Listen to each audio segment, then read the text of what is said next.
Facebook live मार्फत विश्वको हरेक कुनाबाट हामीलाई हेरिरहनुभएका सम्पूर्ण आदरणीय दर्शकहरूलाई सर्वप्रथम म किरण मरहट्टा संसारको जुन कुनामा हुनुहुन्छ जहाँ हुनुहुन्छ स्वस्थ रहनुहोस् सुरक्षित रहनुहोस् भन्न चाहन्छु।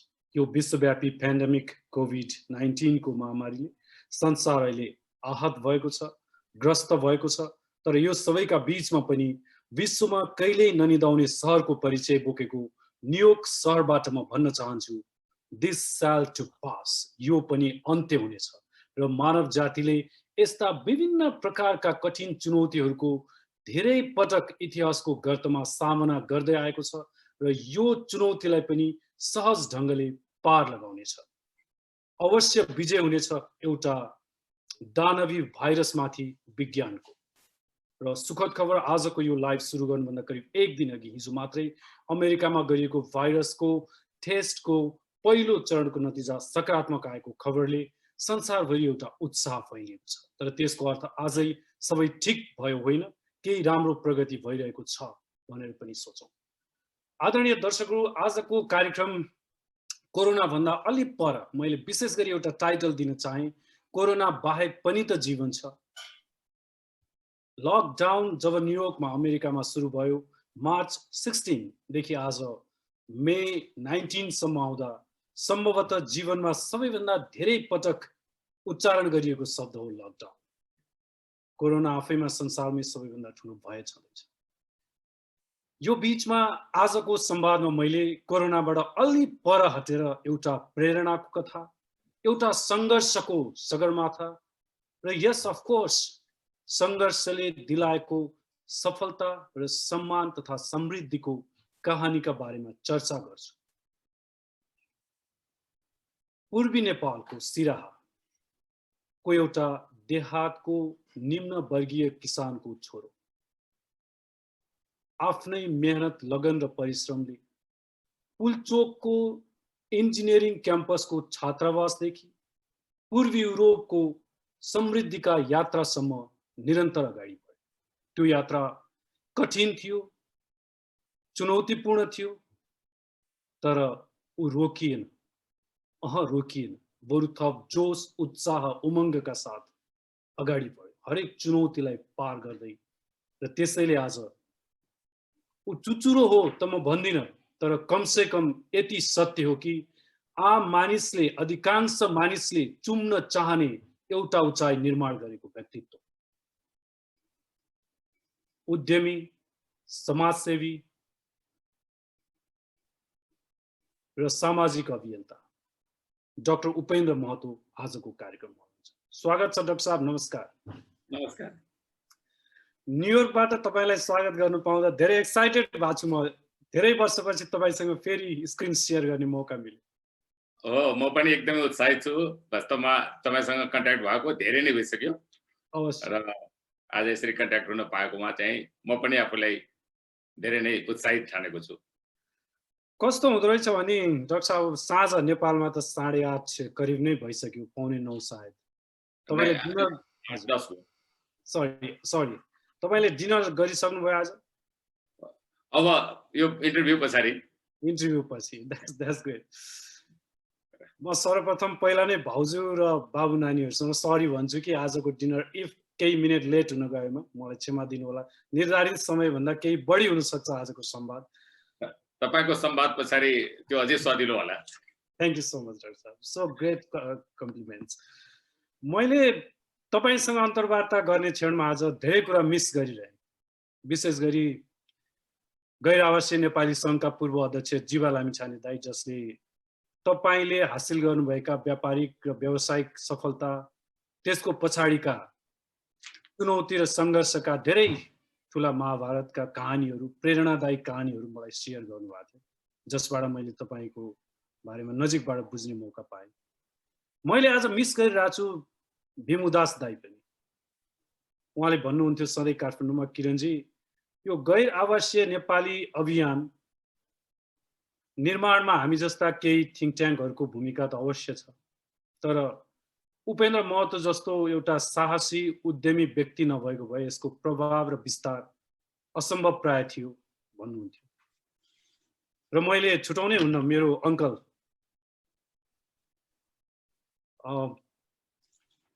उहाँसँगको तपाईँको सानिध्यताकै कारणले मैले तपाईँलाई नजिकबाट अङ्कल भनेर पनि त्यस्तो सम्बोधन गर्ने अवसर पनि जुन। तर मलाई थाहा छ आजको यो अन्तर्वार्तामा म त्योभन्दा अलिक पर तटस्थ भएर नै बढी प्रस्तुत हुनेछु। तपाईँको त्यो आज महानता तपाईँ उपेन्द्र महतो भन्ने बित्तिकै एउटा यस्तो कथन हुन्छ कि तपाईँ 50% टाइम तपाईँको आकाशमा बोइङको सिटमा बित्छ, तर करिब 2 महिनादेखि अहिले ओम यज्ञालय विशालनगरमा तपाईँ एक हिसाबको अघोषित कैदीको रूपमा हुनुहुन्छ, आम मानिस, संसारका हरेक मानिस जस्तै। तपाईले चाहिँ यति बेला कसलाई मिस गरिरहनु भएको छ? ब्याडली मिसिङ चाहिँ डाक्टर साहब। होइन, वास्तवमा जुन अरू समयमा साधारण समयमा जुन रूपमा उडिन्थ्यो र 2-4 दिन यस्तो कहीँ एक ठाउँमा बस्नु पर्यो भनेदेखि के नपुगेको जस्तो महसुस पनि हुन्थ्यो र धेरै ठाउँबाट जानै पर्ने जस्तो पनि भइरहेको थियो। र म यो लकडाउन झन्डै 2 महिना जति भयो, म संजोगवशले जाने लागेको थियो बाहिर लकडाउन को 2 दिन अगाडि, तर म नेपालमै रोकेकोले म यहाँ नेपालमा बस्न पाएँ र म अहिले लकडाउनमा पनि आनन्द लिइरहेको छु, किनभने पुरा परिवारसँग बस्ने मौका पाएको छु, केही कुराहरू सोच्ने मौका पाएको छु र सबभन्दा पहिला यो लकडाउनले त एउटा के गर्यो भनेदेखि मानिसलाई मानिस भएर यो जुन हामी सधैँ जिन्दगी चाहिँ हतारमा बिताइरहेको समयलाई अलिकता चिन्तन गर्ने चाहिँ समय दिएको छ। व्यक्ति विशेषलाई पिक गर्दा तपाईँ पिक गर्नुहुन्छ कि कसलाई तपाईँ बढी सम्झिरहनु भएको छ अहिले? होइन, मेरो कस्तो छ भनेदेखि मैले एउटा वास्तवमा यो दौरानमा जब म आफ्नो व्यवसाय सुरु गरेँ त्यो पछाडि व्यक्ति विशेष भन्दा पनि मैले एनआरएन मित्रहरूलाई चाहिँ धेरै सम्झिरहन्छु, किनभने मेरो व्यवसाय भन्दा पनि गैर आवासीय नेपाली अभियान जुन थियो त्यो मेरो जीवनको लागि एउटा ठुलो सपनाको रूपमा थियो। त्यो सपना साकार भइ नै सक्यो भनेर त भन्दिनँ, तर धेरै हदसम्म मैले त्यो सपना साकार भएको महसुस गरिरहेको छु र अब त्यसले जुन रुख रोपिएको थियो त्यो रुखमा फल चाहिँ टिप्ने बेला आएको छ। त्यसैले यो बेलामा झन् सम्झना चाहिँ बढी आउँछ, किनभने यो कहिलेकाहीँ रुखमा फल चाहिँ फल्ने बेलामा पनि अलिकता केही नपुगेको जस्तो हुन्छ। त्यही नपुगेको यो कोरोनाले गरिदिएको रहेछ। हो, अब सन् 2017मा तपाईँले एउटा पत्रिकामा अन्तर्वार्ता दिनुभएको थियो, भन्नुभयो कि मेरो हजुरमुवाले मलाई राति 4 बजे उठाउनुहुन्थ्यो हैन पढ्न। How do you recall those days in this pandemic time?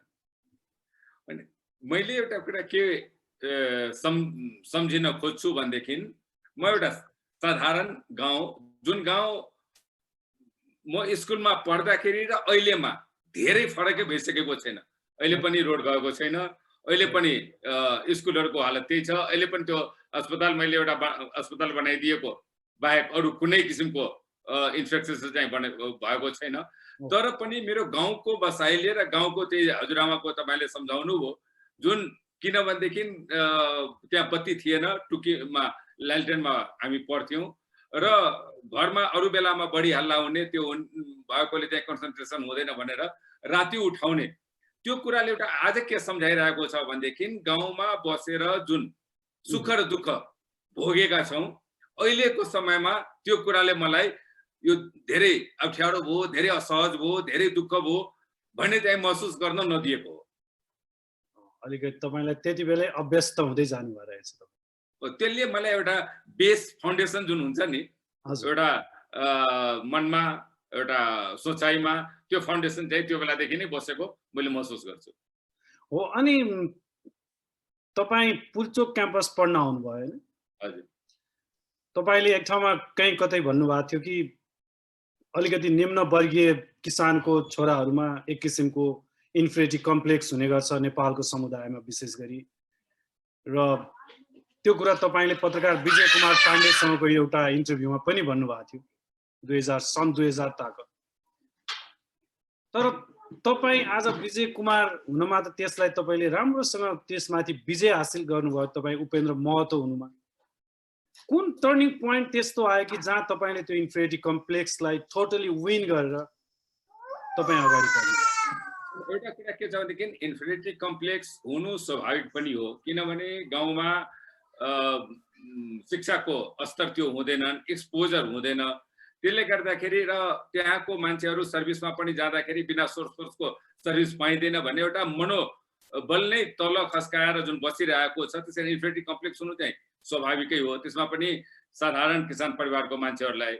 तर जब मैले आफ्नो अध्ययनको छनौट गर्दाखेरि म टेक्निकल साइड किन छनौट गरेँ भनेदेखि मलाई पढिसके पछाडि कमसेकम सर्भिसको लागि कसै कहाँ गएर दोहोरेर सोर्स लगाउनु नपरोस्, आफ्नै यो टेक्निकल, त्यो बेलामा त इन्जिनियर डक्टरहरूलाई तुरन्तै बोलाएर सर्भिस दिने चलन हुन्थ्यो। र त्यसले मलाई के एउटा दियो भनेदेखि जब मैले आफैले पास गरेँ, पुल्चोक क्याम्पस पास गरेको भोलिपल्टै सुनसरी मोडक सिँचाइ योजनामा एप्लिकेसन दियौँ र भोलिपल्टै हामीले चाहिँ जुन काम गर्ने मौका पायौँ, त्यसले मेरो मनोबल चाहिँ बढायो। किनभने त्यो मनोबलले गर्दाखेरि मैले पछाडि पनि जब सोभियत युनियन, त्यो बेलामा सोभियत युनियन थियो, पढ्न जाने मौका पाउँदाखेरि मेरो अघि जुन भन्नुभयो त्यो गाउँको बल र काठमाडौँमा आएर पुल्चोक पास गर्दाखेरि भोलिपल्टै पाएको जागिरले मेरो मनोबललाई चाहिँ धेरै नै अगाडि माथि ल्याइदिएको थियो। त्यहाँनिर छ नि डाक्टर साहब, जस्तो कि तपाईँ वान अफ द फर्चुनेट हो, मानिसहरूले स्कलरसिप पाउनु आफैमा ज्यादै ठुलो कुरा हो। तपाईँले चाहिँ भारतमा एप्लाई गर्नुभयो, त्यहाँ पनि पाउनु भएको रहेछ र तत्कालीन सोभियत युनियनका लागि पनि पाउनु भएछ। मलाई अलिकति यहाँनिर रोचक लागेको चाहिँ सांस्कृतिक, भौगोलिक, सामाजिक सबै हिसाबले हामी भारतसँग नजिक छौँ र हामीलाई कम्फर्टेबल पनि फिल हुन्छ त्यो ल्यान्डमा गएर बस्दा पढ्दा, whatever we do, that is quite familiar for us. तर त्यो 20s मै तपाईँले चाहिँ सोभियत युनियन रोज्नु भएछ भारत छोडेर, के कारण थियो त्यसको पछाडि? अनि त्यो बेलामा के थियो भनेदेखि अवश्य पनि युरोप पनि जान सकिने मौका चाहिँ थियो, अवसर थियो। तर रसिया नै चुन्नमा के थियो भनेदेखि त्यो बेलामा वास्तवमा सोभियत युनियनको बारेमा हामीले जुन सुनेका थियौँ, पृथ्वीमै स्वर्ग छ, र अर्को के कुरा थियो भनेदेखि त्यो बेलामा हाम्रो पासपोर्ट यदि ख्याल गर्नुभयो भनेदेखि 1982 तिर 80 तिर त्यहाँ लेखेको हुन्थ्यो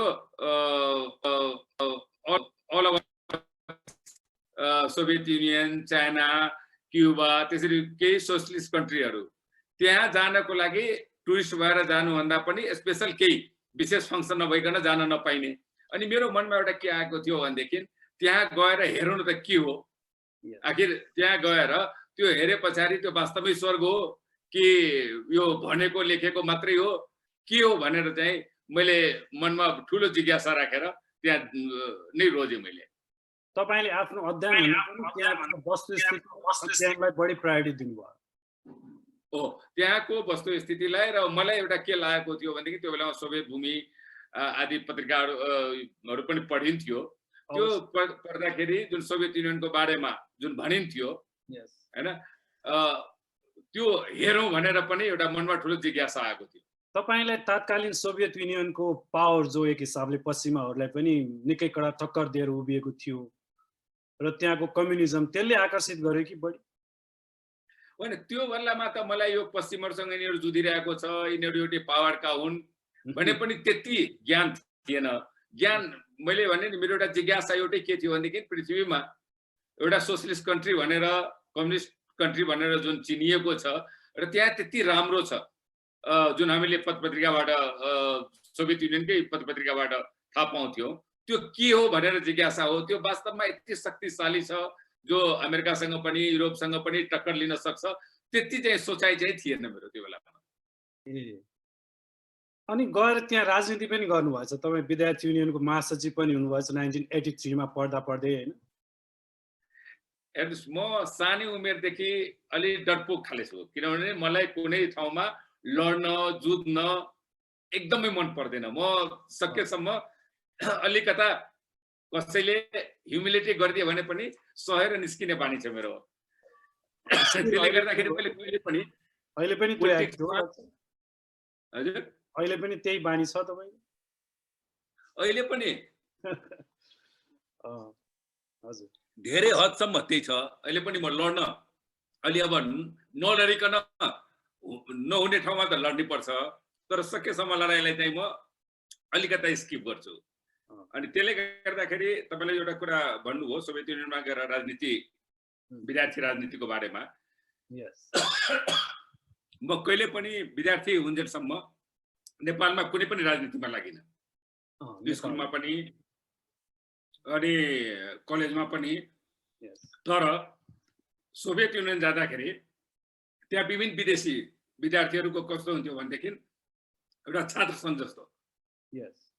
अनि त्यो छात्र सङ्घ हुँदाखेरि त्यहाँ आफ्नो देशको कल्चर, आफ्नो देशको अवस्था बारेमा जानकारी गराउने भनेर गरिन्थ्यो। त्यहाँ खास पोलिटिक्स हुँदैन थियो।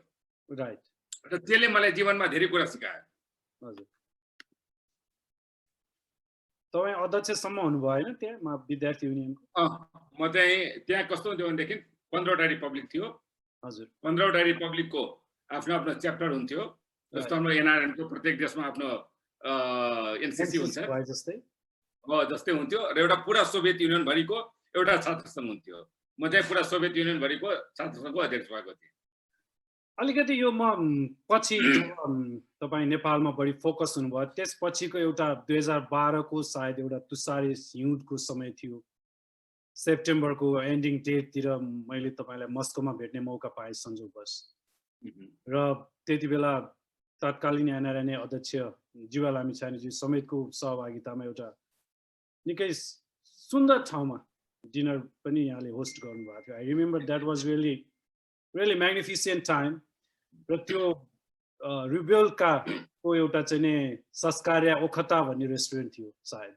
म अलिकति त्यो रेस्टुरेन्टको भव्यताले गर्दाखेरि सम्झिन्छु, जसलाई नेपालीमा महाराजाको शिकार भनेर भनिन्छ।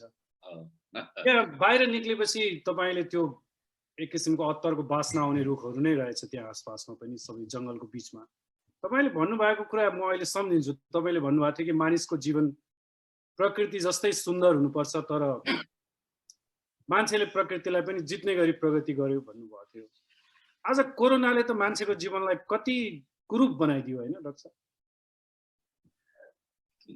एउटा कुरा कस्तो छ भनेदेखि अब मैले तपाईँलाई धेरै कुरा भन्यो भनेदेखि फेरि त्यो इन्द्रको अगाडि स्वर्गको बयान हुन्छ। अमेरिका जस्तो विकसित देशमा तपाईँ बसिराख्नु भएको छ, त्यहाँको प्रगति हेर्दै हुनुहुन्छ होइन। त्यहाँको विकास, साइन्स एन्ड टेक्नोलोजी, वेपन्स, प्रत्येक क्षेत्रमा इभन त भन्ने गरेको हुन्छ त्यहाँका अमेरिकन साइन्टिस्टहरूले कि हामी प्रत्येक 2 सेन्टिमिटर स्क्वायर भूमिलाई पनि मोनिटरिङ गरिरहेको छौँ भन्ने वैज्ञानिकहरूले पनि एउटा सानो सूक्ष्म भाइरसलाई पत्ता लगाउन सकेको छैन। यो भनेको के हो भनेदेखि प्रकृति भनेको सबभन्दा बलियो, प्रकृति माथि विजय चाहिँ पाउन सकिँदैन। र प्रकृतिको इज्जत गर्नुपर्छ, विकास गर्नुपर्छ, तर प्रकृतिलाई ध्वस्त गरेर विकास गर्नु हुँदैनन् भन्ने कुरा कोरोनाले चाहिँ ठुलो लेसन दिएको छ। त्यसकारण यदि अहिले पनि हामी चेतिएनौँ भने यस्ता कोरोनाहरू अझै धेरै आउन सक्छ। त्यसकारण प्रकृतिलाई इज्जत गर्ने, प्रकृतिलाई जुन दिएको छ त्यसबाट लाभ पनि लिने, तर प्रकृतिलाई ध्वस्त नगर्ने। प्रकृतिलाई ध्वस्त गर्नुको मतलब मानिसले आफ्नो चेतनालाई पनि ध्वस्त गर्ने बराबर लाग्छ। त्यसकारण मैले तपाईँलाई त्यो बेलामा याद छ भने मैले तपाईँलाई एउटा वर्ड भनेको थियो कि अहिले विश्व यसरी यान्त्रिक रूपको विकासमा यति अगाडि बढिसकेको छ, तर संस्कार दिन प्रतिदिन चाहिँ कम हुँदै गइरहेको छ, ध्वस्त हुँदै गइरहेको छ, सभ्यता ध्वस्त हुँदै गइरहेको छ पनि मैले भनेको थिएँ त्यो बेलामा। अफकोर्स। र अब यो कोरोना र यसको अरू मल्टिपल इफेक्टमा त हामी केही बेरमा संक्षिप्त कुरा गर्छौँ। आज मलाई त्यसमा धेरै कुरा गर्नु पनि छैन, किनभने यो हरेकले भोगिरहेको विषय हो। यसैमा फेरि एक हिसाबको नुनचुक जस्तो पनि किन थपौँ। र तपाईँ एउटा फर्चुनेट मान्छे पनि हो मेरो विचारमा। तपाईँलाई लाग्छ कि तपाईँ भाग्यमानी हो कि होइन? हामी प्रत्येक व्यक्ति भाग्यमानी हौ कि मानिस भएर यो पृथ्वीमा जन्मिनु नै एउटा भाग्यमानीको प्रतीक हो। त्यसकारण म ठान्छु कि हामी प्रत्येक व्यक्ति कुनै न कुनै रूपमा आफ्नो क्षेत्रमा केही न केही हासिल गरेका छौँ। त्यो हासिललाई यदि आफ्नो लागि मात्रै सीमित नराखिकन अरूलाई पनि यसको उपयोग गर्न जुन मौका दिइन्छ र गर्न एउटा अवसर दिइन्छ, त्यो सबैजना भाग्यमानी हो। तर अब मानिसहरूले तपाईँले जस्तो अवसर त पाउँदैन नि डाक्टर साहब। तपाईँले जस्तो सफलता पनि यति मिठोसँग चाख्न कहाँ पाउँछ? अनि अहिले कोरोनाले एउटा कुरा फेरि कोरोनाको धेरै कुरा गर्यो भनेदेखि त सबले भोगिरहेको छ। कोरोनाले पनि एउटा के देखाइदियो भनेदेखि मानिस वास्तवमा सानो ठुलो धनी गरिब भन्ने कुरा रहेनछ। प्रकृतिको लागि सबैजना बराबर छ। हामी मानिसहरूमा के एउटा अहंकार भएको छ भनेदेखि म धेरै पढे लेखेको छु, म चाहिँ धेरै ठुलो राजनीतिज्ञ छु, म चाहिँ यो सरकारको सबभन्दा माथिल्लो तहमा पुगेका छौँ, व्यवसायको एकदमै बिलियन डलर कमाएका व्यवसायी हौँ। यी सबै कुराहरू हामीले अहंकार थपिदिएको छ। त्यसकारण म भन्छु कि प्रत्येक व्यक्ति आफ्नो आफ्नो क्षेत्रमा यो समाजको लागि, यो प्रकृतिको लागि, यो विश्वको लागि केही न केही कुनै न कुनै रूपमा गरेकै हुन्छ। र आफूलाई भाग्यमानी केमा ठान्नुपर्छ भनेदेखि यदि तपाईले केही गर्न खोज्नु भएको छ र त्यसमा केही हदसम्म सफलता भनेको के हो भने सोचेको कुरालाई एचिभ गर्नु। अब सोचेको कुरालाई एचिभ गर्न पाउनु नै सबभन्दा ठुलो खुसी पनि हो, सबभन्दा ठुलो सफलता पनि हो। र त्यो बेलामा आफूलाई भाग्यमानी भन्छ, किनभने अरूले के गरिरहेको छ त्यसबाट आफूलाई तुलना गर्ने हो कि मैले के सोचेको छु, मैले त्यो कुरामा कतिको एचिभमेन्ट, कतिको उपलब्धि प्राप्त गर्न सकेको छु, त्यसबाट आफूलाई मूल्याङ्कन गर्नुपर्छ जस्तो मलाई लाग्छ। तपाईले जे सोच्नु भएको थियो जीवनमा त्यो पाउनु भयो? हुन त still you have so long time to go. तर मेरो वास्तवमा म फेरि अघि भन्छु कि मैले सोभियत युनियनमा यसरी व्यवसाय गरेर जान्छु भनेर त सोचेको पनि थिएन, किनभने सोभियत युनियनमा 90 भन्दा अगाडि त विदेशीलाई बस्न पनि दिँदैन थियो। तपाईँ डिप्लोमा पाउनुभयो आफ्नो घर जानुस् भनेर हुन्थ्यो। वेस्टमा त बस्न पनि पाइन्थ्यो, यहाँ चाहिँ त्यो पनि थिएन।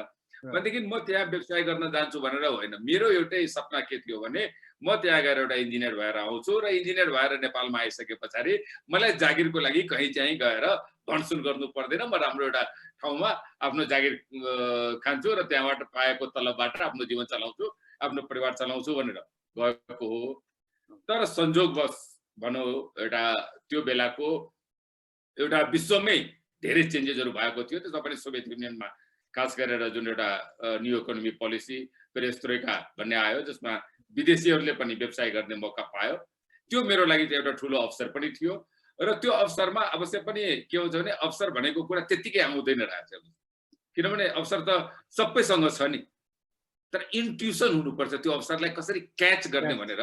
जस्तो तपाईले अहिले मसँग जुममा कुरा गर्दै हुनुहुन्छ नि, जुम त यो फ्रिक्वेन्सी त सबै ठाउँमा छ नि, सबैजनाले किन देखिँदैन भने तपाईको कोडवर्डले मैले चाहिँ त्यो पासवर्ड राखेँ अनि तपाईँ र मेरो कुरा भइरहेको छ। भनेदेखि इन्ट्युसन यो लाइफमा एउटा कुरा सबले के बुझ्नुपर्छ भनेदेखि अवसर जहाँ पनि छ हेर्नुहोस्, अवश्य त्यो अवसर भएको पुरै यो जसरी हामीले अक्सिजन जहाँ पनि छ भनेर भन्छौँ, तर कहिलेकाहीँ भेन्टिलेटर पनि चाहिन्छ नि, त्यहाँ अक्सिजन नभएको त होइन, उसको क्षमता कम हो। तर यदि तपाईको क्षमता भएकै बेलामा बराबर हामी सबैले अक्सिजन त लिइरहेका छौँ, कसैलाई अमेरिकामा बस्नेले चाहिँ अर्को ग्यास लिने, अफ्रिकामा बस्नेले अर्को लिने त होइन, अक्सिजन लिइरहेको छौँ। भनेदेखि अवसर यसरी नै छाएको छ सबै ठाउँमा। त्यसलाई आफ्नो इन्ट्युसन, त्यसको अवसरलाई क्याच गर्नेलाई इन्ट्युसन भनिन्छ। हेर्नुहोस् त्यो फ्रिक्वेन्सी जुन भन्नुहुन्छ त्यो इन्ट्युसन चाहिँ समयमा क्याच गर्न सक्नु पर्यो। त्यो चाहिँ मैले गर्न पाएँ।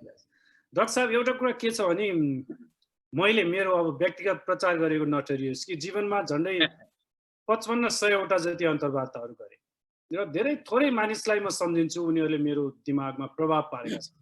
त्यसमध्ये तपाईँ पनि एकजना हुनुहुन्छ। त्यसको कारण एउटा मात्रै रह्यो कि मैले तपाईसँग 2वटा टेलिभिजन इन्टरभ्यूहरू गरेँ।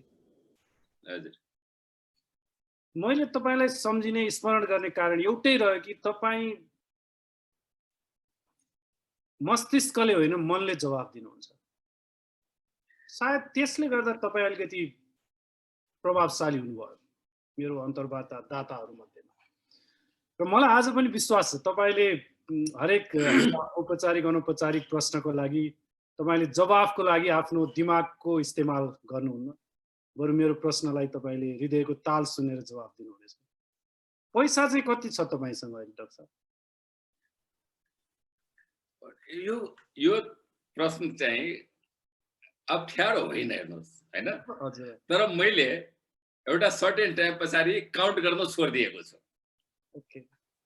किनभने यो कस्तो हुँदो रहेछ भने यसले जति गन्दै गयो हजुर होइन त्यति त्यसमा इन्ट्रेस्ट कम लाग्दै जान्छ।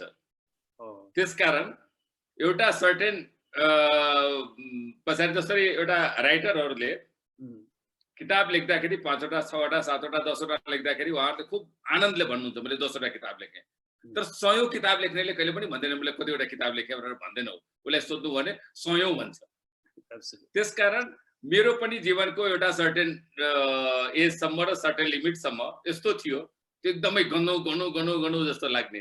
त्यो पछाडि जति जति गन्यो त्यति त्यो पछाडिको इन्ट्रेस्ट कम हुँदै हुँदै हुँदै हुँदै जान थाल्यो अनि मैले गर्नै छोडिदिएको छु। ओके, तर लास्ट टाइम तपाईले गर्दा कति थियो तपाई अंकमा भनिदिन सक्नुहुन्छ? The last time when it was and how much was there? त्यो जब गन्न छोडे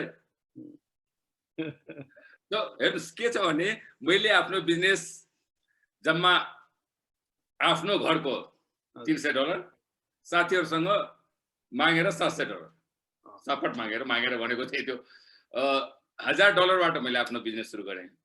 मेरो त्यो बेलामा सपना थियो कि मैले कम से कम $1,00,000 कमाउन पाए भने मेरो लागि चाहिँ ठूलो अचिभमेन्ट हुन्छ। हजुर, संजोगले मैले जुन समय $1,00,000 कमाउँछु त्यो ठाउँमा केही मिलियन कमाए। त्यो केही मिलियनहरु त्यो अझै मिलियन थप्दै गयो। त्यो पछाडी के भयो भनेदेखि पैसा भन्दा पनि बिजनेसमा बढी ध्यान दिए। यो पनि गरौँ भनेर गरियो र मैले कहिले गन्न छोडे। भन्नु भने मैले जब पहिला मिलियन नै कमाइसके पछाडी त्यो पछाडी नै मेरो पैसाबाट मन चाहिँ बढ्यो। त्यो एउटा कस्तो भनेदेखि मेरो कति साथीहरुले पनि सोध्छन्, पत्रकार साथीहरुले मात्रै हो अब पुग्यो यति भयो भन्ने भा तपाईलाई त्यति बेला? होइन, पुग्यो भनेर कहिले पनि भएन। पुग्यो भनेर भएन कि अब मैले पैसाको लागि मात्रै काम गर्नुपर्छ भन्ने होइन कि यो मेरो व्यवसाय भयो। मैले अब त्यसलाई सुरुमा चाहिँ पैसा कमाउनु पर्छ एउटा जीविका उपार्जन गर्नको लागि जस्तो लिएको थिएँ। पछि काम गर्दा गर्दै मेरो यो व्यवसाय जस्तो भयो, एउटा काम जस्तो भयो। जस्तो विद्यार्थीहरुको पढ्ने काम हुन्छ एकदमै नम्बर ल्याउनु पर्छ भने जस्तै मेरो एउटा चाहिँ काम भयो। अहिले पनि मेरो व्यवसाय एउटा समय पनि पास गर्ने, मैले गर्ने के व्यवसाय ब्याकहरु जानेको छैन मैले भनेदेखि त्यसलाई नै कसरी जारी राख्ने भनेर मेरो एउटा चाहिँ डेली लाइफको काम जस्तो भयो। एउटा कति सालबाट गर्न छोड्नु भयो डाक्टर? मैले त्यो टाइम मैले यो गर्न छोडेको त एनआरएन 2003 मा सुरु भयो, 2002 देखि नै होला।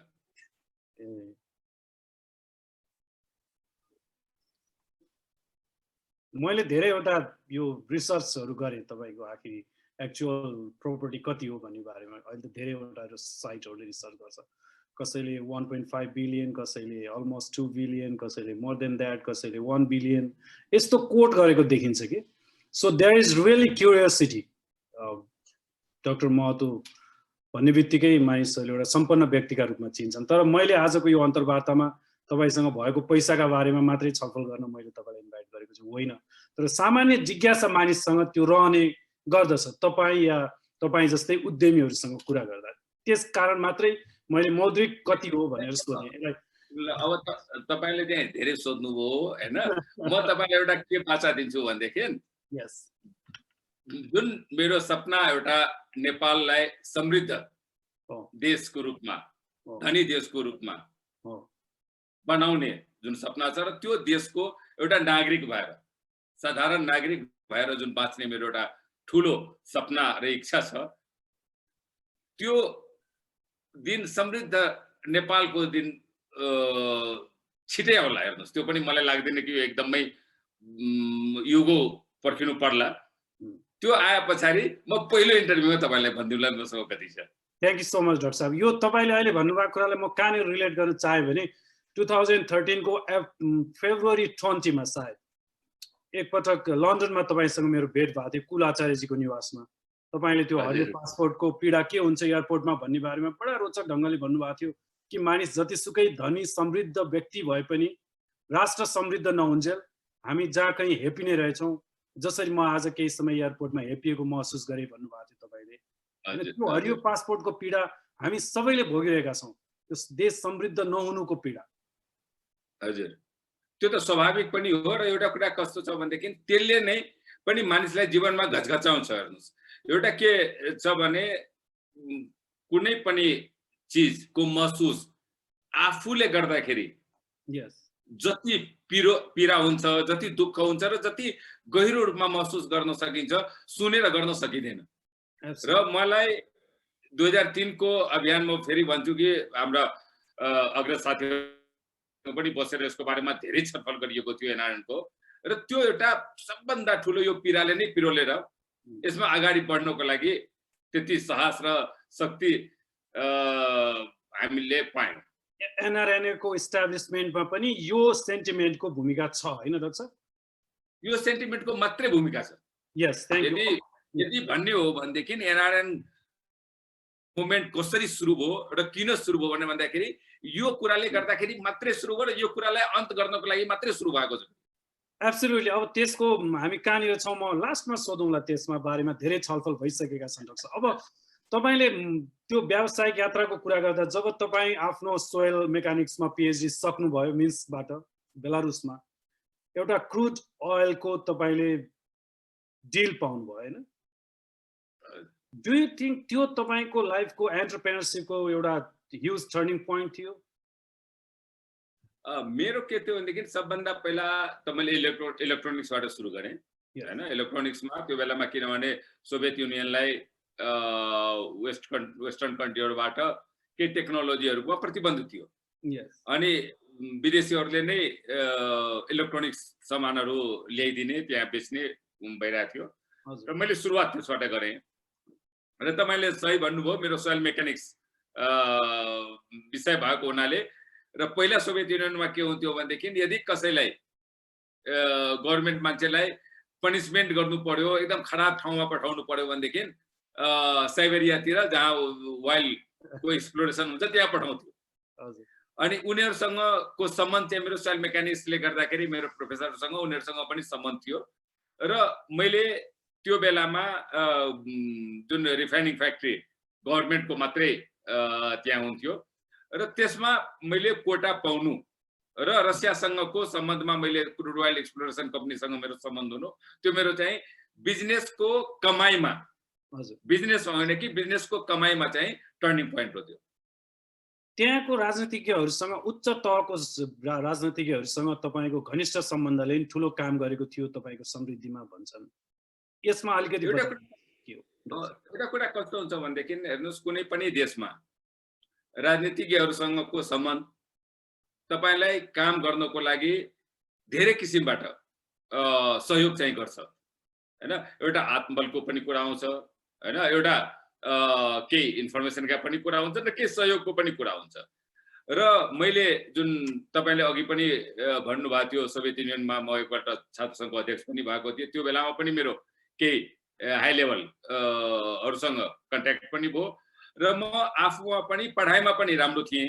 अब त्यो फेरि आफ्नै प्रशंसा गरेको जस्तो हुन्छ, पढाइमा पनि राम्रो थिएँ, अनि अरू एक्टिभिटीहरूमा पनि, सोसियल एक्टिभिटीहरू पनि मैले त्यो विदेशी विद्यार्थीहरू, विभिन्न देशका विदेशी विद्यार्थीहरूको बिचमा म अलिकता इस्टाब्लिस्ड सोसियल वर्कर जस्तो पनि थिएँ।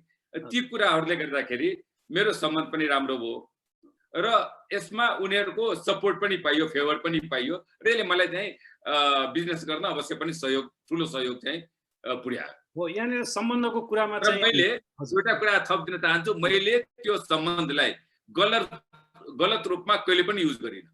तपाईँलाई त्यस्तो गर्नुपर्ने अवस्था भएन, गर्नु भएन। Thank you. त्यो सायद गलत रूपमा युज गरेको भए म त्यति लामो समयसम्म त्यहाँ रहन सक्ने थिइनँ होला। अवश्य डाक्टर साहब। र एउटा कुरा यो सम्बन्धको बारेमै कुरा गर्ने हो भने, अब महाशक्ति राष्ट्र रसियाका अत्यन्तै शक्तिशाली राष्ट्रपति भ्लादिमिर पुटिनसँग पनि तपाईँको निकटताको चर्चा कहिलेकाहीँ सुनिने गरेको हो। आज तपाईँकै मुखबाट सुन्दा बढी सान्दर्भिक होला। जस्तो कि 2067 माधव नेपाल बाघ सम्मेलनमा जाँदा तपाईँमा एकजना मात्रै भ्लादिमिर पुटिनसँग माधव नेपालको भेटमा ट्रान्सलेटर हुनुहुन्थ्यो, भाषा अनुवादक हुनुहुन्थ्यो। यो त्यो तहको सम्बन्ध विदेशमा कायम गर्दा गर्दै तपाईँले 2004 मा एउटा मेरो मोबाइल मार्फत नेपालमा एउटा बिग कमब्याक गर्नुभयो, ह्युज कमब्याक। तपाईँ त काइन्ड अफ एलियन जस्तो लाग्थ्यो हामीलाई त्यति बेला। I was just starting in media television कि having Upendra Mahato on our show means like हामी एकदम बिग स्टार भयौँ जस्तो ठान्थ्यौँ। It was 2004 when you came back with a huge investment in Nepal. किन विदेशको त्यो शान सौगात सबै छोडेर तपाईँ यतातिर हाम फाल्नु भयो डाक्टर? एउटा कुरा के छ भनेदेखि विदेशमा बस्दाखेरि मैले जुन भने नि कि म जहाँ बसेँ त्यहाँ धेरै एउटा राजनीतिज्ञहरूको रिलेसनदेखि लिएर सरकारसँग रिलेसनदेखि लिएर त्यहाँका जनमानसमा पनि राम्रो थियो, व्यवसायी साथीहरूको बिचमा पनि धेरै नै राम्रो थियो, व्यवसाय पनि धेरै राम्रो थियो। हुँदा हुँदै पनि म त नेपाली हुँ नि, मलाई नेपाली भनेर गर्व गर्न जति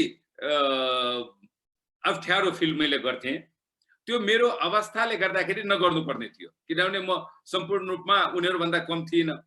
तर पनि मैले एउटा नेपालीको नाताले जुन एउटा आफूलाई जहिले पनि ह्युमिलेट भएको, मेरो नेपाल यसरी गरिब छ र मेरो मनमा सधैँ एउटा कुरा के घचघचिएर आउँथ्यो भनेदेखि उहाँहरूसँग भेट्दा पनि, उहाँहरूसँग त्यहाँको मानिसहरूसँग कुरा गर्दा पनि देशको बारेमा जहाँसम्म कुरा आउँथ्यो भने मेरो मनमा एउटा चाहिँ ब्याक द म्यान सधैँ के भन्नुहुन्थ्यो भने मैले जतिकै राम्रो कुरा गर्दा पनि उनीहरूले चाहिँ आफ्नो मनमा के सोचिरहेको होला भने यदि यो त्यति ज्ञानी छ, त्यति राम्रो छ, त्यति बुझ्ने छ भनेदेखि आफ्नै देशलाई किन बनाएन त, आफ्नै देश किन बनाउँदैनन् भनेर त्यो कुरा चाहिँ मलाई सधैँ भित्र मनमा छोइरहन्थ्यो। त्यसकारण मैले कति कुराहरू कसैलाई सुझाव दिँदा पनि आफूले अलिकता रिजर्भै राखेर सुझाव दिन्थेँ। उनीहरूले कुनै प्रसङ्गमा त्यस्तो व्यक्त पनि गरे तपाईँलाई कि तपाईँलाई लागेको मात्रै? मलाई लागेको मात्रै हो। अहिलेसम्म त्यो चाहिँ मैले पासपोर्टमा त धेरैपल्ट इमिग्रेसनमा चाहिँ प्लिज वेट भनेर चाहिँ पाएँ, तर त्यसरी भन्न त भनिएन। तर फेस रिडिङ गर्दा त्यो मानिसहरूको त्यो कुरा गर्दाखेरि डाइरेक्टली नभने पनि उनीहरूले भित्र मनबाट सोचिरहेको भनेको चाहिँ उसको फेस रिडिङबाट मैले चाहिँ महसुस गर्थेँ। र मलाई एउटा के छ भने विश्वास, हेर्नुहोस् अहिले 21औं शताब्दीमा मैले अघि भने कि नेचर, एउटा संस्कार आदि त्यो त छँदैछ, तर कुनै पनि कुराको ब्यारोमिटर हुन्छ। हेर्नुहोस् जस्तो दौड्यो भनेदेखि यति घन्टा दौड्यो भनेर भन्दैन, यति मिटर दौड्यो भनेर भन्छ होइन। क्रिकेट खेल्नु भने यति रन बनायो भन्छ, यति विकेट, सबैको आफ्नो आफ्नो ब्यारोमिटर हो। 21औं शताब्दीको समृद्धिको ब्यारोमिटर चाहिँ पैसा नै हो। कुनै पनि देशको कति जीडीपी छ, त्यहाँको पर क्यापिटल इन्कम कति छ, त्यसले नै लिएको छ। हेर्नुहोस् त्यो अहिले जुन ग्रस ह्याप्पिनेस पनि जुन भनिन्छ पैसा पहिलो ठाउँमा छ। त्यसले गर्दाखेरि मैले के बुझेको छु भने त्यो पैसा बिना इन्भेस्टमेन्ट नगरिकन, इम्प्लोइमेन्ट क्रिएट नगरिकन त्यो देशको समृद्धि आउन सक्दैन। जहाँ बेरोजगारी हुन्छ, जहाँ अशिक्षा हुन्छ, जहाँ गरिबी हुन्छ, त्यो समृद्धि त हुँदैनन्। त्यसले गर्दाखेरि 2004 मा जुन रूपमा भन्नुभयो, 2003 मा हामीले एनआरएनको सुरुवात गर्यौँ। 2004 मा मेरो मोबाइलमा जुन त्यो बेलामा म मोबाइलमा छँदा पनि थिएन, रसियामा मेरा धेरै प्राइभेट सेक्टरको फर्स्ट कम। मलाई एकछिनमा 4 मा आउनु अघि अलिकति 90s तिरकै एउटा केही विषय छ। तपाईँ एउटा यस्तो लकी पर्सन पनि हुनुभयो कि तपाईले सोभियत युनियनको संसारलाई थर्काउने एउटा गर्जन पनि देख्नुभयो 80s मा। 90s मा उनी उसको फल पनि देख्नुभयो, ग्रासमास्टर पेरेस्ट्रोइकाको रिलिज पश्चात कसरी सोभियत युनियन विघटन भयो पनि देख्नुभयो। बोरिस एल्सिनको पालामा अलमोस्ट कोल्याप्स नेसन पनि देख्नुभयो तपाईले। त्यसपछि पुटिनले बिस्तारै युनाइटेड गरेको एउटा फेडरेसन पनि देख्नुभयो। सो क्लोजली वाच मात्र होइन, तपाईले त्यसको फिल पनि गर्नुभयो नजिकबाट। How was the ending of communism in Russia, Soviet Union? एकदम सर्टमा तपाईले भन्दा डाक्टर। सर्टमा त के भन्छु भनेदेखि जसरी मार्क्सले भनेको छ कम्युनिजम भनेको क्यापिटलिजमको चरम विकास हो भनेदेखि सोभियत युनियनमा कम्युनिजम आएकै थिएन। कम्युनिजमको बाटोमा थियो, सोसियलिजमको पनि बाटोमा थियो। किनभने फेडरलिजमबाट लेनिनले 2017 मा जुन रिभोल्युसन ल्यायो त्यो पछाडि उसले न्यू इकोनोमी पोलिसी ल्याएको थियो र केही कारणवश त्यो कन्टिन्यू हुन सकेन, त्यसैले क्यापिटलको त्यहाँ डेभलपमेन्ट भएन। तर मैले सोभियत युनियनको ब्रेजनेभदेखि लिएर, त्यो बेलामा ब्रेजनेभ थिए, पूर्ण रूपमा सरकारी, पूर्ण सबै स्वामित्व सरकारको थियो, सबै एउटा पनि प्राइभेट कुरा केही पनि थिएन। त्यो बेलादेखि लिएर अहिलेसम्मको जुन पुटिनको व्यवस्थासम्म मैले व्यक्तिगत रूपमा भोगेको देखेको हो, त्यसमा केही हदसम्म भाग लिएको, त्यो जम्मै हेर्दाखेरि मलाई किन विश्वास म भन्छु कि नेपाल छिटै समृद्ध हुन सक्छ भनेदेखि यो जम्मै कुरा हेरिसके पछाडि एउटा राम्रो व्यक्ति आइसके पछाडि जुन भन्नुभयो कि एल्सिनको बेलामा रसियालाई मानिसहरूले कुन रूपमा हेर्थ्यो र पुटिन आए पछाडि कुन रूपमा हेर्न थाले भनेदेखि यो देशमा नेपालमा त्यत्तिकै सम्भावनाहरू भएको हुनाले म चाहिँ बढी विश्वस्त भएर भन्छु र बढी आशावादी पनि छु यसमा। यस डाक्टर साहब, एउटा प्रसङ्ग म यहाँ के जोड्छु भने यो किताब मैले निकै पढ्ने मध्ये एउटा मास्टरिङ मोडर्न वर्ल्ड हिस्ट्री, त्यसमा 350 पेजमा नम्बर पेजमा चाहिँ एउटा इतिहासविदले के लेखे भने collapse of communism in Russia चाहिँ कस्तो भयो भन्दाखेरि त्यहाँ चाहिँ उनीहरूले पोलिटिकल एजेन्डालाई बढी खालि इम्फेसिस गरिरहे, मानिसको जनजीविका भन्दा बढी, इकोनोमिक इम्पावरमेन्ट भन्दा बढी, र चाइनाले चाहिँ पोलिटिक्स भन्दा इकोनोमिक इम्पावरमेन्टमा बढी जोड दियो। त्यसैले चाइना चाहिँ अलिक स्टेबल कम्युनिजमतिर अगाडि बढ्यो भन्ने निष्कर्ष निकालेको छ। तपाईँ do you agree with that opinion? म अवश्य पनि त्यससँग 100% समर्थन गर्छु त्यसलाई। किनभने त्यो समर्थन म के को रूपमा गर्छु, आफ्नो अनुभवको उसमा। यदि सोभियत युनियनमा यो गल्ती चाइनाले समयमै नसच्याएको भए सायद चाइनाको पनि हालत त्यही हुन्थ्यो। र जुनसुकै देशमा पनि यदि सरकारी क्षेत्र र निजी क्षेत्रको कम्पिटिसन भएन भने त्यो देशलाई अगाडि बढ्न धेरै नै अप्ठ्यारो हुन्छ। र सरकारी क्षेत्रलाई मात्रै जुन सोभियत युनियनको टाइममा जुन गरिएको थियो सर्टेन टाइमको लागि ठिक छ, तर त्यो ओपन गर्न चाहिँ ढिलो भइसकेकोले त्यो कोल्याप्स भएको हो। किन त्यो बेलामा हामीले हेरिरहेको थियौँ, तपाईँ धेरै राम्रो पढ्नुभयो भने 90 रुबल, मैले पढ्दै पढिनँ भने 88 रुबल, होइन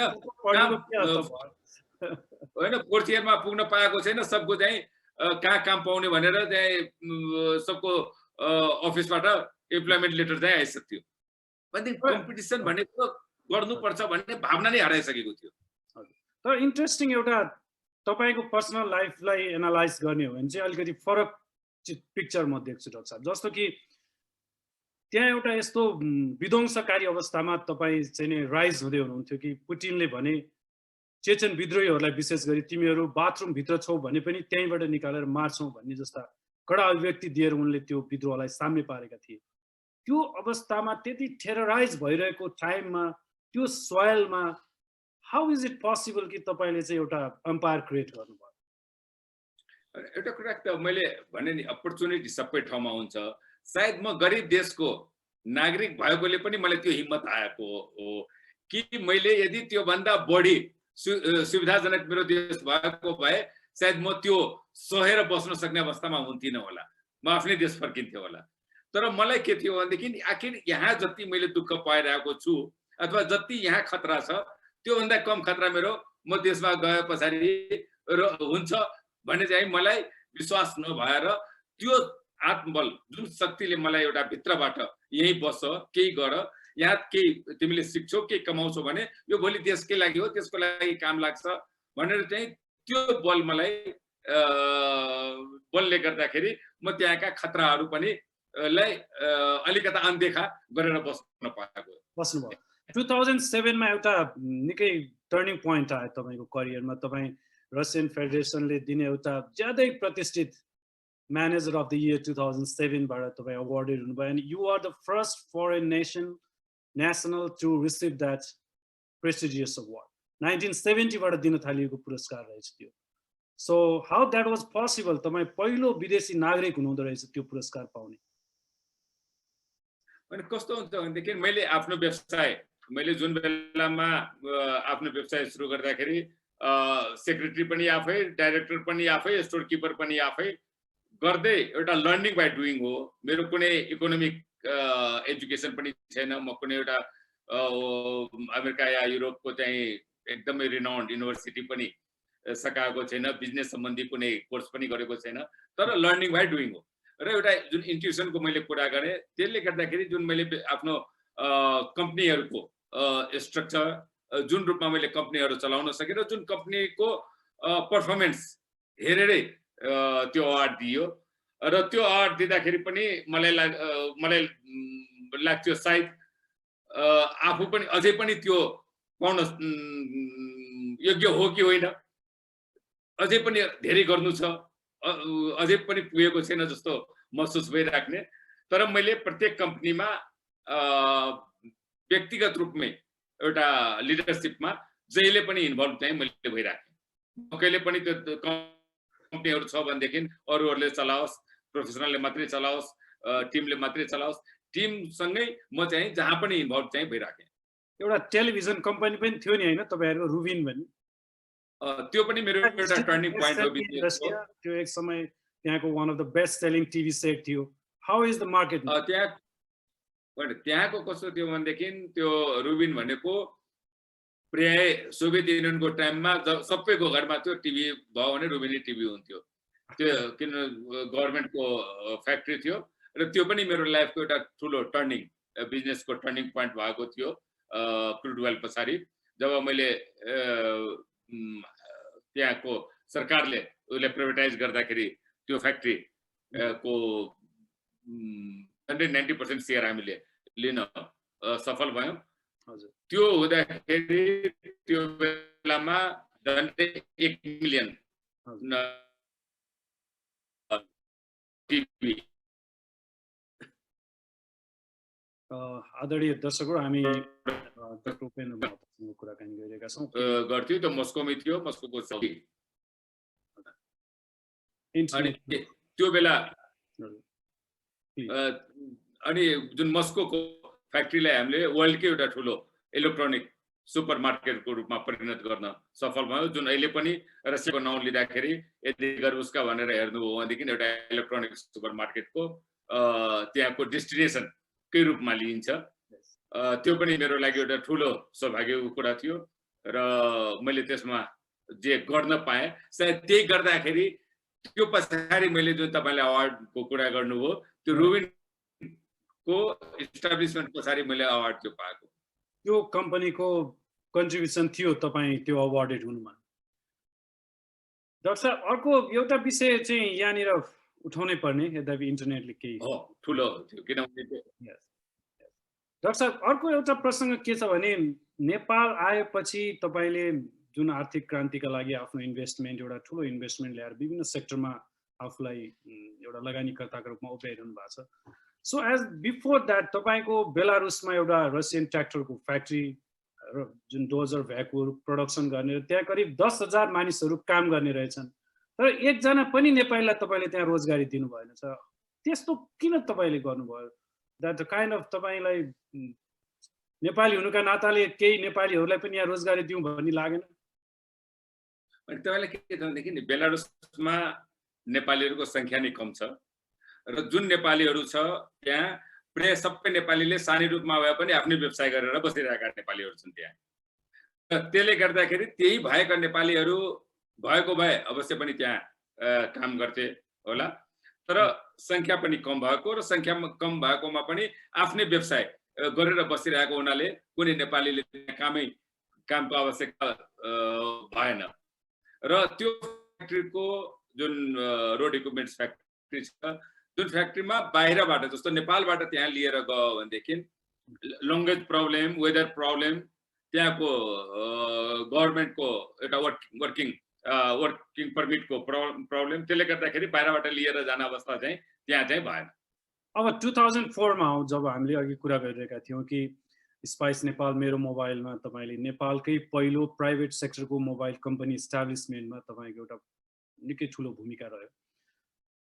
त्यति बेला हुने गरेको एउटा चर्चालाई म एक लाइन उद्धत गर्छु। तपाईँको तत्कालीन राजा ज्ञानेन्द्रको ज्वाइँसँगको अत्यन्त निकट सम्बन्धका कारणले तपाईँ त्यो लगानीका लागि उत्साहित हुनुभएको हो भनेर भनिन्थ्यो। Is that true? अनि त्यो बेलामा तपाईँ यदि याद गर्नुहुन्छ भनेदेखि धेरै कुराहरू आएको थियो।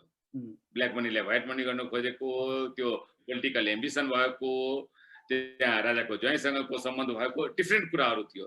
तर मेरो माइन्डमा एउटै कुरा के थियो भनेदेखि नेपालमा लगानीको आवश्यकता छ। नेपालमा त्यस्तो सेक्टरमा हामीले लगानी गर्नुपर्छ जुन सेक्टरले नेपालको इकोनोमीलाई मात्रै होइन एज अ होल त्यहाँको सामाजिक परिवर्तन गर्न सकोस् भनेर टेक्नोलोजीको रूपमा जुन रूपमा मैले बुझेको थिएँ बाहिर बसेर त्योले गर्दाखेरि मात्रै कसैसँगको सम्बन्धको रूपमा होइन त्यो सोचेर मात्रै मैले चाहिँ मेरो मोबाइलमा लगानी गरेको थिएँ र त्यो कुरा मलाई लाग्छ जब अपरेसनमा आउने बित्तिकै प्राय त्योभन्दा अगाडि मेरो नजदिकका मित्रहरूले पनि नेपालमा किन यस्तो अप्ठ्यारो समयमा चाहिँ पैसा ल्याएर लगाइरहेको छौ, किन गरिरहेको छौ यहाँ भन्ने व्यक्तिहरू पनि र पत्रकार मित्रहरूले पनि जुन पहिलामा मलाई अलिकति पनि सपोर्ट गरेको थिएन त्यो 2004 को तपाईले हेर्नुभयो भने आर्काइभहरू हेर्नुभयो भने तर त्यो अपरेसन हुने बित्तिकै सबै पत्रकार मित्रहरूले पनि यो सही ठाउँमा तपाईले इन्भेस्टमेन्ट गर्नुभयो, सही कुरा गर्नुभयो भनेर रियलाइज गरेर मलाई चाहिँ मनोबल अझै उच्च पारेर उत्साहित बनाएको थियो। तपाईँ त्यति बेला एक्सेस भन्दा निकै बाहिर हुनुहुन्थ्यो आम पत्रकारको, सायद त्यो कारणले पनि मिसअन्डरस्ट्यान्डिङ क्रिएट भयो होला डाक्टर साहब, मेरो विचार। सायद त्यो पनि हुन सक्छ किनभने मैले नेपाल वास्तवमा आउन अलि फ्रिक्वेन्टली गरेको 2003 मा एनआरएन को उसमा आए पनि रियलमा 2005 पछाडि नै हो। हजुर, अब जस्तो मेरो मोबाइलमा तपाईले इन्भेस्ट गरेदेखि अहिलेसम्म मेडिसिटी एउटा इन्टरनेसनल लेभलको हस्पिटलसम्म तपाईको धेरैवटा इन्भेस्टमेन्टहरू छ। त्यसको अलावा मेडिसिटीले गत वर्ष मात्रै एउटा इन्टरनेसनल अवार्ड पनि प्राप्त गरेको छ विश्वव्यापी रूपमा एउटा कम्पिट गर्न सक्ने हस्पिटलको रूपमा।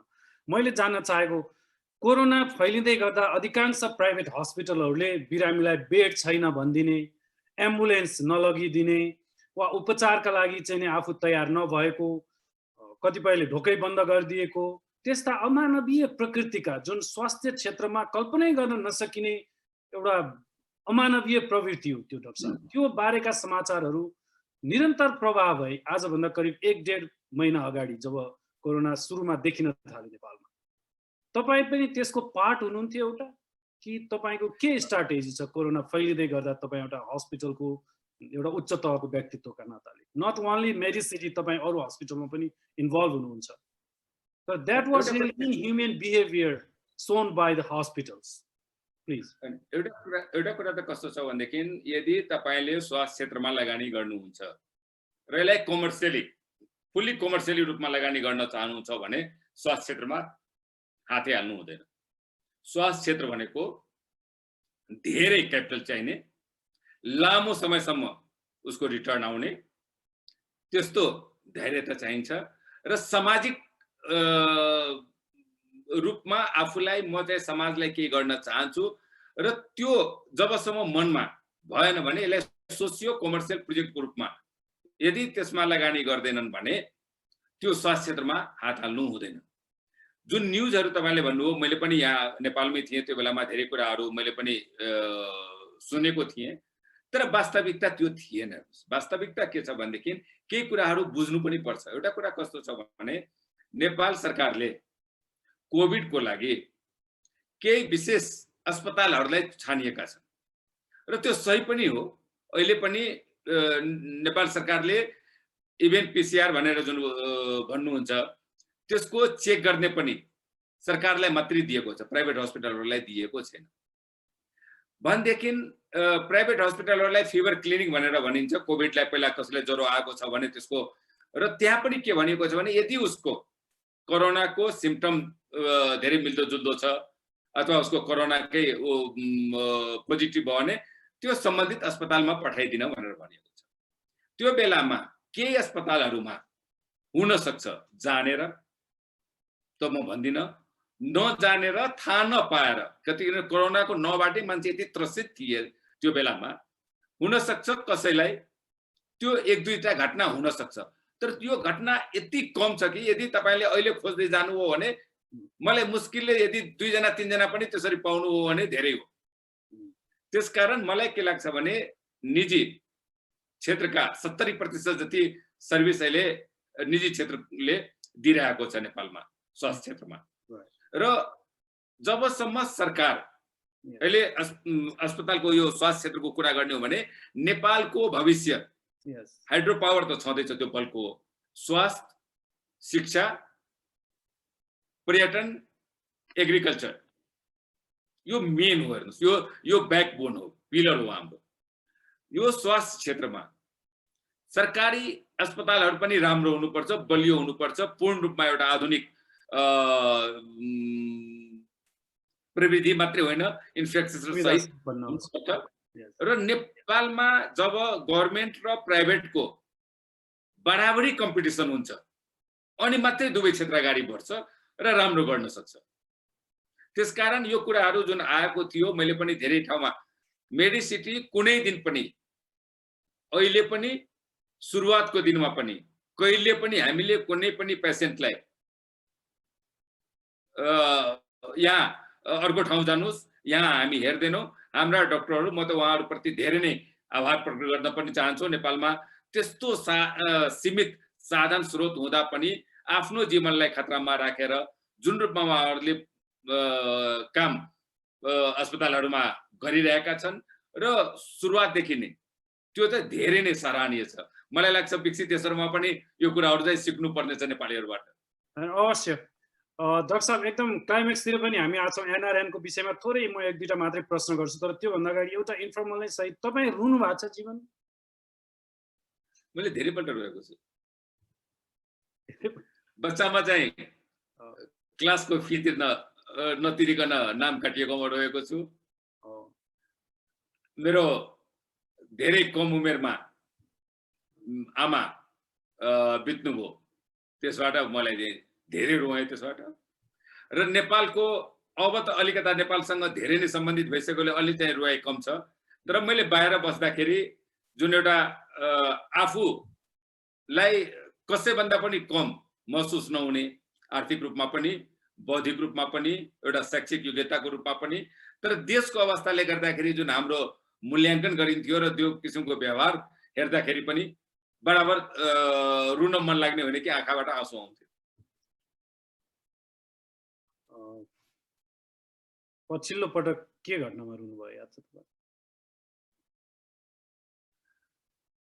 अहिले त म यति व्यस्त छु कि यो आफ्नो देशको लागि केही गर्नुपर्छ भनेर अब सायद त्यो रुनको लागि समय पनि छैन र अब रोएर केही हुँदैन भने पनि बुझिसकेको छु।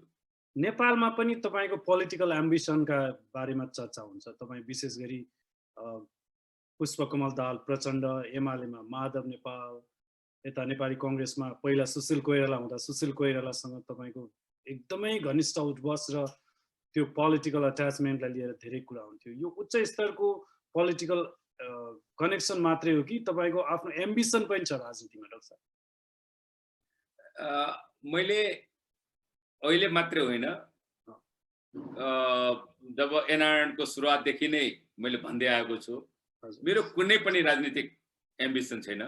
मेरो एउटै एम्बिसन छ, आर्थिक अभियन्ताको रूपमा देशलाई कसरी आर्थिक विकासमा अगाडि बढाउन सकिन्छ र त्यसको दौरानमा सबैसँग, सरकारमा भएका प्रधानमन्त्रीजी होस्, राष्ट्रपतिजी होस्, अथवा राजनीतिज्ञका अरू पार्टीका विभिन्न उच्च ओहदाका राजनीतिज्ञहरू हुन्, उहाँहरूसँग छलफल हुन्छ नै।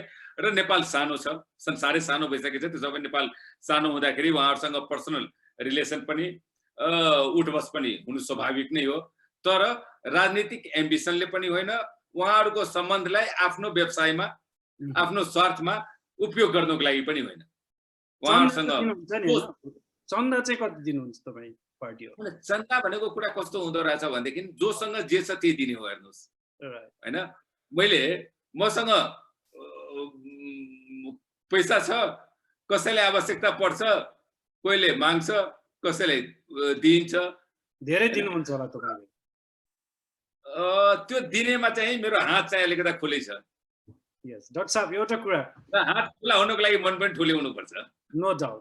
र एकदमै प्रश्न बताइदिनुहोस् कि हाम्रो पुस्ता नेपालमा निकै ठुलो एउटा दुःखद द्वन्द्व झेलेर अगाडि बढेको गुज्रिएको पुस्ता हो। So we have so many, धेरै घाउहरू छ हाम्रो मनमा। माओवादी युद्ध चल्दै गर्दा तपाईँ वान अफ राम्रो डोनर हुनुहुन्थ्यो पुष्पकमल दाहाल प्रचण्डको भनेर टिप्पणी गरिन्थ्यो। यसमा तपाईँ के भनाइ छ डाक्टर साहब? Was you a good donor to them when they were in like underground? मैले नेपाल आएकै एज अ उपेन्द्र महतोको रूपमा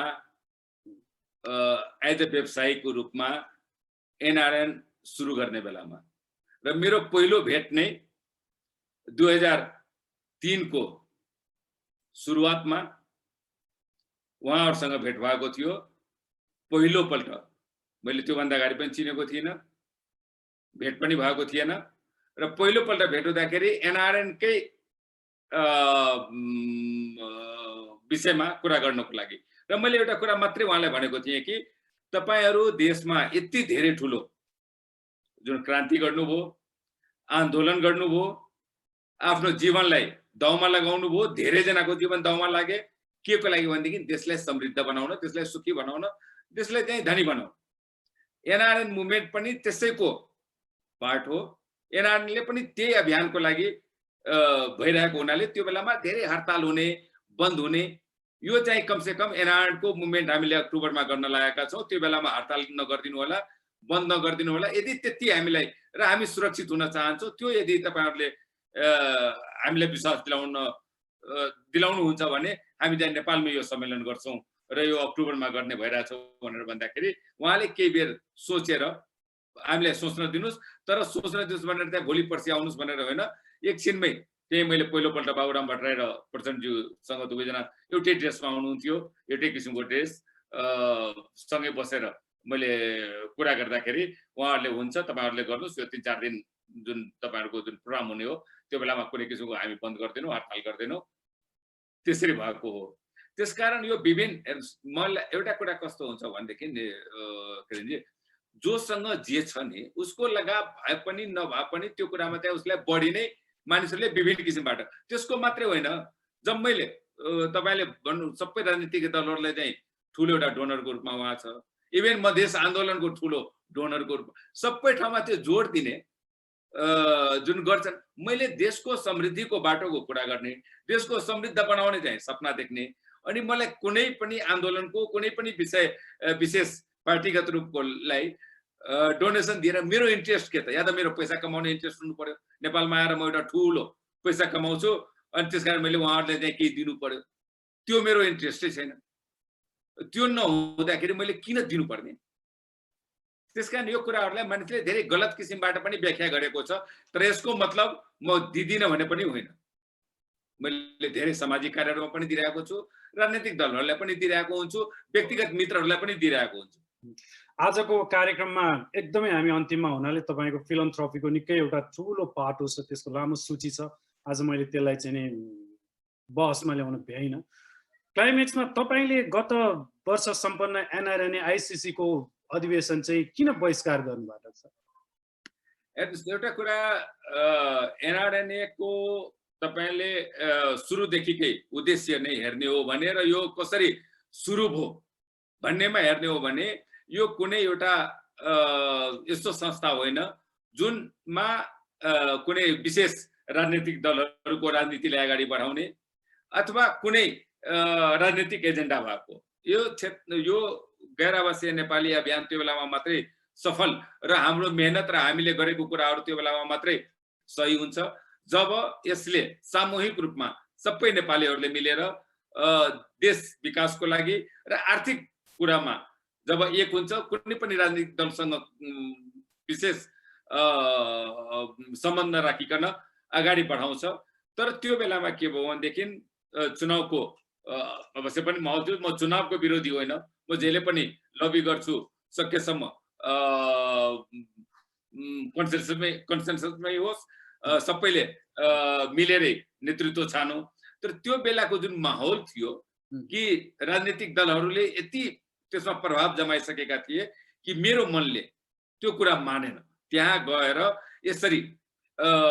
तर मलाई अहिले के लाग्छ भनेदेखि त्यो चुनाव पछाडि अहिले गैर आवासीय नेपाली मित्रहरूले जो अहिले नेतृत्वमा हुनुहुन्छ, जो नेतृत्वमा आउन चाहनु भएको थियो, जुन उहाँहरूको साथ दिनुभएको थियो, उहाँहरूले यो कुरा महसुस गर्नुभयो कि हामी अलिक बढी नै यसपालिको सम्मेलनलाई राजनीतिक सम्मेलन बनायो, अब यसरी गर्नु हुँदैनन् र मलाई विश्वास अर्को सम्मेलनदेखि यसरी राजनीतिबाट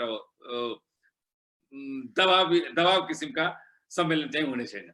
डाक्टर साहब एकदमै अन्त्यमा जस्तो कि तपाईले अघि आर्थिक क्रान्तिको एउटा विषय, पासपोर्टमा लेखका कारणले राष्ट्र गरिब हुनुका कारणले इमिग्रेसनमा ह्युमिलेट हुनुपर्ने विषयका साथै एनआरएनको एउटा केन्द्रीय विषय चाहिँ एकपटकको नेपाली सधैँको नेपाली भन्ने एउटा थेगो पनि थिम पनि रह्यो। एउटा चिन्ता के छ भने पहिलो पुस्ताका तपाईँ या हामीहरूको प्रवासमा जति नै ठुलो शान सौगात भए तापनि हामीले खाएको जरुवाको पानी बिर्सेका छैनौँ, झरनाको कलकल बिर्सेका छैनौँ, त्यो तराईको छठ बिर्सेका छैनौँ, होली बिर्सेका छैनौँ। हामी फर्किन्छौँ, हाम्रो मनले त्यतै तान्छ, यहाँ जति नै ठुलो 84 व्यञ्जन या सुनको पलाङमा सुते पनि।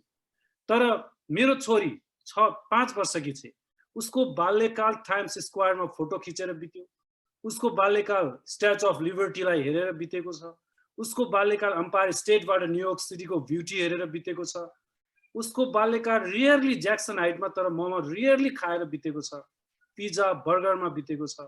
कहिलेकाहीँ टेलिभिजनमा हामीले लगाइदिने नेपाली गीत नै उसको लागि एउटा साङ्गीतिक उत्सव हुन जान्छ। अब उसको पुस्तालाई चाहिँ एकपटकको नेपाली सधैँको नेपाली भन्ने नारा कसरी सार्थक पार्न सकिएला त डाक्टर साहब? We are really in climax, please. एउटा कुरा कस्तो छ भनेदेखि नि कि अहिले नेपालले विश्वले नै यस कुरालाई महसुस गरिसकेको छ। नेपालले त झन् महसुस गर्नुपर्ने, किन हो भनेदेखि अहिले नेपालको समृद्धिको बाटोमा सबभन्दा ठुलो योद्धाहरू अहिले विकसित देशहरूमा अध्ययन गरेका, त्यहाँ ज्ञान र सिप हासिल गरेका व्यक्तिहरू बढी अगाडि बढ्न सक्छन्। त्यसमा पनि खास गरेर जसको रगत तपाईले भन्नुभयो, जसको मन मुटु नेपालसँग जोडिएको छ र उसलाई एउटा साधारण नेपालको नेपाली नै हो, विभिन्न कारणवश उसले त्यहाँको नागरिकता लिन बाध्य। कुनै पनि नेपाली, मैले 100% त भन्दिनँ, तर 99.9% नेपालीले बाध्यतावश बाहिरको नागरिकता लिएको छ। आज यदि सुरुदेखि नै नेपालीलाई एकपल्टको नेपाली सधैँको नेपाली नागरिकता त्याग्नु पर्दैन भनेको भए सायद कुनै पनि नेपालीहरू चाहिँ विदेशी नागरिकता लिएर चाहिँ नेपालले त्याग्नुपर्छ भन्ने पक्षमा जाने थिएन। त्यसकारण अहिले कन्स्टिट्युसनमा चाहिँ एउटा 11 वर्षीय नेपाली नागरिकता भनेर लेखिसकेको छ। विभिन्न कारणवश यहाँ जुन नियमावलीहरू बनाउनु पर्नेमा त्यो अहिले बनिसकेको छैन। हामीले प्रत्येकपल्ट अब आउने संसदमा भइहाल्छ भनेर भनिरहेको छ। त्यो अवश्य पनि हुनेछ, किनभने अहिलेको आवश्यकता विदेशमा बस्ने नेपालीहरू भन्दा पनि नेपालकै लागि ठुलो आवश्यकता छ कि हाम्रा नेपालीहरू विदेशमा गएर पलायन नहोस्। हाम्रा नेपाली र खास गरेर अहिले पहिलो पुस्ता, कुनै दोस्रो पुस्ता भएका छन्, यदि उनीहरूले हामीले नेपाली प्रतिको जिम्मेवारी र नेपाल प्रतिको माया स्नेह जीवित राख्न सकेनौँ भने उहाँको छोराछोरीहरू भोलि चाहिँ नेपाललाई नै बिर्सिन सक्छ र त्यसलाई नेपाललाई ठुलो त्यसले नोक्सानी पुर्याउँछ। त्यसकारण अब नेपालको यदि समृद्धता खोज्ने हो, हामीले आज अरबौं खर्च गरेर नेपालमा टुरिज्म इयर आदि इत्यादि भनेर भन्छौँ। सबभन्दा ठुलो टुरिस्ट, सबभन्दा महँगो टुरिस्ट त हाम्रा गैरवासी नेपाली मित्रहरूका अहिले छोराछोरीहरू, युवा मल्टिनेसनल कम्पनीमा काम गर्नेहरू उनीहरू हुन्। त्यसकारण उनीहरूलाई एउटा नेपाली पासपोर्ट दिएर नेपाल प्रतिको जिम्मेवारी बोध गराएर नेपाल प्रतिको माया र स्नेह जगाएर उसले हाम्रो नेपालसँग राख्नुपर्छ। बल्कि अर्को देशको नागरिकता लियोस् नलियोस् नेपाली नागरिकता बाबु लिनै पर्छ भनेर दिनुपर्छ भन्ने मलाई लाग्छ। र यो महसुस चाहिँ नेपालका सरकारहरूले पनि नेपालका राजनीतिज्ञहरूले पनि गरिसकेको हुनाले अब यो धेरै समय लाग्ला जस्तो लाग्दैन। यस डाक्टर साहब, एकदमै अन्तमा जस्तो कि तपाईले परोपकारी कर्मकै एउटा अङ्ग स्वरूप आफ्नो सिराहाको कञ्जरहवा गाउँमा आफ्नो माताको नामबाट फुलकुमारी महतो ट्रस्टको नामबाट एउटा हस्पिटल पनि सुरु गर्नुभएको छ। अनफर्चुनेटली यो कोभिड-19 को भिक्टिमहरू पनि बढी तराईमै अहिले देखिएको अवस्था छ। मैले तपाईँ त्यस्तो क्षेत्रगत हिसाबले चाहिँ सीमित पार्न खोजेको त होइन, तर यो तराईमा बढिरहेको रिजन र तपाईलाई चाहिँ के लागिरहेछ यसमा how you can play a vital role to minimise this disaster doctor साहब? किरण एउटा कुरा कस्तो छ भने मैले भने नि हामीले अलि मैले मात्रै आफूलाई मात्रै भन्दिनँ कि नेपालका पनि ठुला उद्योगी व्यवसाय परिवारहरूले एउटा के विचार गर्नुपर्छ भनेदेखि हामी पैसा धेरै कमायौँ, हामी चाहिँ अहिले सक्षम पनि छौँ, हाम्रो लगानी अब नेपालको समृद्धिको लगानीको रूपमा यदि लगानी गर्ने हो भनेदेखि त्यस्तो क्षेत्रमा लगाउनु पर्छ जुन क्षेत्रमा ठुलो लगानी लामो समयको लागि, तर त्यसले देशलाई रोजगारीको हिसाबले पनि र देशको एउटा परिस्थितिको हिसाबमा पनि सामाजिक र आर्थिक रूपमा पनि ठुलो परिवर्तन ल्याउन सक्ने क्षेत्रमा लगाउनु पर्छ। त्यो हो स्वास्थ्य, त्यो हो शिक्षा, त्यो हो एग्रिकल्चर। भनेदेखि स्वास्थ्य क्षेत्रलाई तपाईँले छुनुभयो। म तपाईँलाई आजको फेरि इन्टरभ्यूमा एउटा ग्यारेन्टी जस्तै दिन्छु कि आउने 5 वर्षमा नेपाललाई स्वास्थ्य उपचारको एउटा डेस्टिनेसनको रूपमा विश्वले पत्याउनेछ र जान्नेछ। जहाँसम्म कर्जन्हा गाउँको मेरो 100 बेडको हस्पिटल खोलेको छु, त्यो मैले अघि भने मैले एउटा यदि त्यो गाउँमा साधारण एमबीबीएस डाक्टर पनि भएको भए मेरो आमा आजसम्म मसँगै हुनुहुन्थ्यो होला, किनभने उहाँको हार्ट एट्याक भयो, त्यहाँ डक्टरै थिएन। डक्टर नहुँदाखेरि मान्छेले ग्यासको प्रब्लम हो के हो भनेर भोलि हस्पिटल लिएर जाउँला भन्दा भन्दै उहाँ चाहिँ बिताउनु पर्यो। मेरो स्वास्थ्य क्षेत्रको लगानीको सबभन्दा ठुलो जरो नै एउटा मैले भने एउटा देशलाई नै कसरी स्वास्थ्यको डेस्टिनेसनको रूपमा चाहिँ चिनाउने, तर त्यो भ्यू चाहिँ मेरो आमाको मृत्यु पछाडि चाहिँ कसै पनि कुनै पनि नेपालीको आमा बुवालाई इलाज बिना जीवन समयभन्दा अगाडि गुमाउन नपरोस् भने चाहिँ मेरो एउटा मेन मुटुभित्र त्यो रोपेको बिउ हो।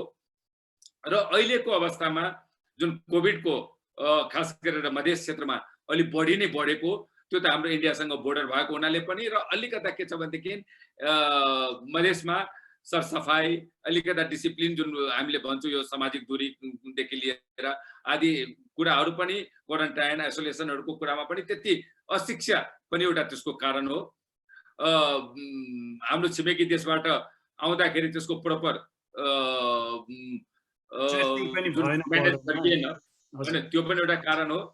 तर म आफ्नो रोल अहिलेको यो डिजिजलाई मात्रै हामीले लिने होइन, अहिले यो भन्दा पनि ठुलो खतरा चाहिँ र कष्टकर के हुन सक्छ भनेदेखि आर्थिक मन्दी। जब बेरोजगारी हुन्छ, अहिले लकडाउनको रूपमा मान्छेहरू जसरी तसरी आफ्नो जीवन चलाइरहेको छ, जब भोलि खुल्छ मानिसले चाहिँ आफ्नो रोजगारी गुमाएको हुन्छ, धोका हुन्छन्, काम हुँदैनन्, त्यो बेलामा हामीहरूको भूमिका चाहिँ अझै ठुलो हुन्छ। रोजगारी कसरी क्रिएट गर्ने, कसरी, र रोजगारीको कुरामा एउटा हुन्छ समय पनि हाम्रो अब जान लागेको छ। एउटा कुरा म के भन्छु नि किरणजी, कि मानिसले र प्रत्येक व्यक्तिले नागरिकले के एउटा बुझ्नुपर्छ भने सरकारले जागिर देला, प्राइभेट सेक्टरले जागिर देला अनि मेरो जीविका चल्छ भनेर मात्रै बस्ने हो भनेदेखि नेपाल कहिले पनि अगाडि बढ्न सक्दैन। हामीले के बुझ्नु परेको छ भनेदेखि यदि यो 50% त सरकारले र प्राइभेटले रोजगारी क्रिएट त गर्देला, अर्को 50% लाई सेल्फ इम्प्लोइमेन्टमा जानुपर्छ। र सेल्फ इम्प्लोइमेन्टमा जबसम्म इन्टरप्रेन्योरशिप भयो, सानो व्यवसायहरू भयो, एउटा सहकारी रूपमा खेती गर्नेदेखि लिएर आफ्नो इलमहरूलाई युज गरेर जब त्यो गर्न थाल्छौँ नि, अनि मात्रै त्यसमा सरकारले ठुलो भूमिका खेल्न सक्छ। कसरी फ्रीमा पैसा दिनु हुँदैन, फ्रीको पैसा कहिले पनि काम लाग्दैन, तर कम ब्याजमा एकदमै नोमिनल ब्याजमा पैसा चाहिँ सजिलो गरी उपलब्ध चाहिँ गराइदिनुपर्छ। त्यो भयो भनेदेखि, र अहिले स्वास्थ्यको क्षेत्रमा म अर्को एउटा के थप्न चाहन्छु भनेदेखि अहिले नेपालमा एउटा मेडिसिटी काठमाडौँमा भएर होइन, अहिलेको कोभिडले के देखायो भने काठमाडौँ भ्यालीमा मात्रै होइन, प्रत्येक ठुल्ठुलो सिटीमा सकेसम्म गाउँमा पनि हस्पिटलहरू हुनुपर्छ। अब लगानी आउने लगानी 2 वर्ष सरकारले पनि बजेटमा स्वास्थ्य क्षेत्रलाई प्राथमिकताको रूपमा अगाडि बढाउँछ। निजी क्षेत्रले पनि अब स्वास्थ्यमा लगानी गर्नुपर्छ। र स्वास्थ्यको लगानी भनेको पहिला कस्तो लाग्थ्यो भने स्वास्थ्यको लगानी भनेको बेकारको लगानी हो, त्यसबाट कहिले पनि पैसा आउँदैन भनेर बुझ्थे। पैसा आउँछ, अलिकता धैर्यता चाहिन्छ, अलिकता लामो, तर सोसियल स्टेटस र आत्मसम्मान चाहिँ ठुलो दिन्छ। हेर्नुहोस्, यदि मैले केही मानिसको चाहिँ ज्यान बचाउन सके भने त्यो आशीर्वाद, त्यो मलाई जुन लाग्छ, मैले चाहिँ त्यो 4-5वटा फ्याक्ट्री खोलेर हुँदैन। त्यसकारण अब स्वास्थ्य क्षेत्रको लगानी नेपालमा बढ्नेवाला छ, राम्रो हुनेवाला छ र प्रत्येक नेपालीलाई, प्रत्येक निजी क्षेत्रका मित्रहरूलाई म त अनुरोध गर्छु कि अब तपाईहरुले धेरै ठाउँमा लगानी गर्नुभयो, अब स्वास्थ्य क्षेत्रमा लगानी गर्नुस् र काठमाडौँमा मात्रै होइन अरु शहरहरुमा पनि लगानी गर्दै जाउँ, मेरो चाहिँ अनुरोध छ। डाक्टर साहब, अन्तमा यो एनआरएन को कुराबाट हामी बिट मारौँ। जस्तो कि एउटा यस्तो समय थियो, एनआरएन भनेको निकै ठुलो श्रद्धाको विषय थियो भन्नु पर्यो दुःखपूर्वक। आज यो स्थापनाको 17 वर्ष कटिसक्दा एउटा यस्तो समय आयो कि तपाईसँग पैसा छैन भने तपाई लिडरशिपमा आउनै सक्नुहुन्न। One of the disastrous fact is this. पैसा पनि कोसँग बढी छ त्यो मात्रै आउन सक्ने अवस्था भयो। यसमा एनआरएन को मर्म, यसको औचित्य, यसका बारेमा गहन अध्ययन अनुसन्धान, प्रवासको जीवनलाई नेपालमा कनेक्सन, नेपालको समृद्धि, हरियो पासपोर्टले दिएको पीडा धेरै गौण भयो। अब अहिले जति बेला तपाईहरुले मस्कोमा वा बेलायतको लन्डनमा बसेर डिस्कस गरेर बनाउनु भयो नि, अहिले त्यस्तो छैन। I am telling truth. एउटा रिभ्यू मात्रै गरिरहेको छु मैले। I am not ignoring and evaluating this institution, तर यो एउटा रिभ्यू। अहिले के छ, तपाई जति बढी पैसा फ्याँक्न सक्नुहुन्छ, तपाई उति उच्च पदमा जित्न सक्नुहुन्छ। सो यो पनि आर्थिक क्रान्तिकै एउटा रूप मान्ने कि यो कतै एकपटक शेष घलेजीले यहाँ न्युयोर्कमा भन्नुभएको थियो एनआरएन भनेको संयुक्त राष्ट्र संघ हुनेछ नेपालीको भनेर। यसरी त अब यो त लिग अफ नेसन हुने भयो। डाक्टर साहब, what's your final statement regarding this? एउटा कुरा त के छ भनेदेखि मैले सुरुदेखि नै भन्दै आएको छु कि गैर आवासीय नेपाली संघ धनीहरूको मात्रै संस्था होइन, सबै नेपालीको संस्था हो, तर सबै नेपालीलाई धनी बनाउने संस्था हो। यो संस्थाले प्रत्येक नेपाली धनी होस्, धनी कसरी बनाउनेमा चिन्तन गर्ने संस्था हो।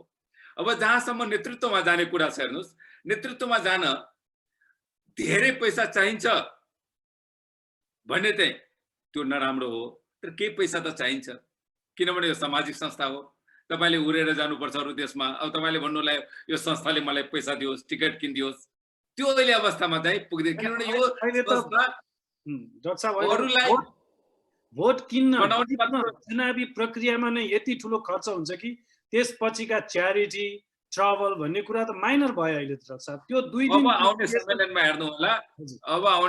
हेर्नु होला, अब मलाई लाग्छ चुनावमा यी पैसाहरू खर्च गर्ने चाहिँ कुनै पनि कुरा कस्तो हुँदो रहेछ भने जीवनमा जबसम्म एउटा क्राइसिसबाट क्रस गरिँदैनन्, धेरै राम्रा कुराहरू पनि, फुलहरू पनि धेरै फक्रिए पछाडि अनि फेरि त्यो चाहिँ मुर्झाएर खस्छ। हेर्नुस्, फेरि अर्कोपल्ट राम्रो फक्रिन्छ हैन। त्यो एउटा प्रोसेस हो जीवनको।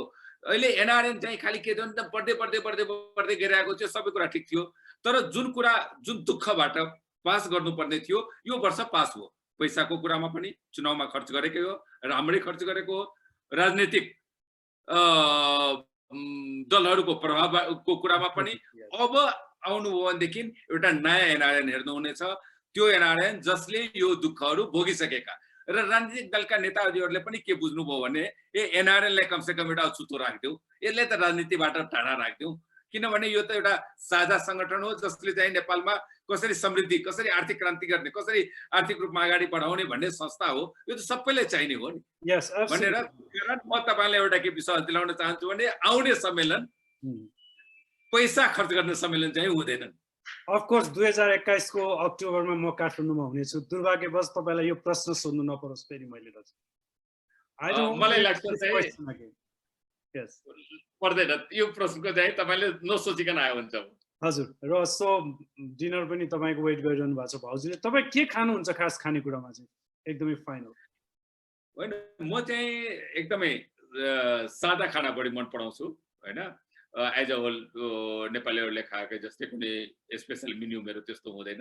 र मेरो एउटा बानी के छ भने मलाई जे दिन्छ म मजाले स्वादिलो मानेर चाहिँ खान्छु। थ्याङ्क यू भेरी मच आफैले याचिकामा बनाउनु पर्दाखेरि म खिचडी बढी बनाउँथेँ, जौला भन्छौँ, आलुको चोखा बनाउँथेँ। गाउँको मान्छे भएकोले अलि सायद त्यसमा बढी हुन्थ्यो, तर घरमा दाल भात यसो एक दुईटा तरकारी हुन्छ। साँझ चाहिँ रोटी खाने। तपाईँ 2003 देखि अलमोस्ट 9 सम्म चाहिँ अमेरिका पनि धेरैचोटि आउनुभयो। तपाईँले एकदम मिस गरेको एनएलएन एक्टिभिस्टहरू कोही हुनुहुन्छ यहाँ अमेरिकामा to whom you can say that hello? मेरो लागि एनआरएन मित्रहरू सबै बराबर छन्। मैले कसैलाई कुनै एउटा नेतृत्वको रूपमा या कोही चाहिँ एउटा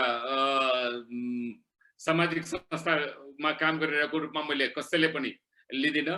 म प्रत्येक नेपालीले एउटा साधारण कामदारदेखि लिएर ठुला प्रोफेसर र ठुला व्यवसायी साथीहरूलाई पनि मैले बराबर एउटै किसिमबाट इज्जत, एउटै किसिमबाट उसको सम्मान गर्ने गरेको हुन्छु।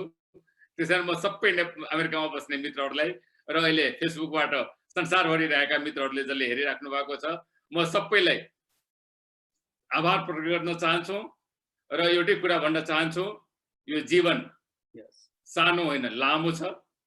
लामो भए पनि काम चाहिँ यति धेरै गर्नु परेको छ। देशको समृद्धिको लागि हामी सबैजना एक हौं। नेपाललाई समृद्ध बनाउन सकिन्छ भने विश्वास गरौं।